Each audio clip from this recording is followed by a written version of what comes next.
Hawak rehas na ngayon ng isang street-level individual ang nasakote sa ikinasang drug by bus operation ng mga operatiba ng Uzami City PNP sa Barangay Pulot, Uzami City. Kinilala ng mga otoridad ang suspect bilang isang drug personality sa nasabing barangay. Sa ikinasang by bus operation ng mga operatiba ng Uzami City Police Station na nagresulta ng pagkakatakip sa suspect at pagkakakumpiska ng 8 maliliit na pakete ng hinihinalang shabu. 7, 8, Walo plus isa.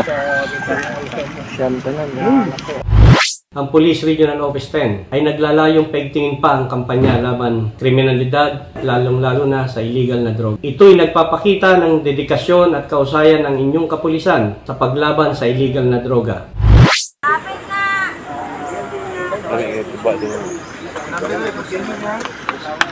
Naharap ang suspect sa kasong paglabag sa RA 9165 o Comprehensive Dangerous Drugs Act of 2002. Mula dito sa Police Regional Office 10, ako ang inyong Police News Network Correspondent, Patrolwoman Remy B. Sanchez, alagad ng batas, taga-taguyod ng Balitang Pulis.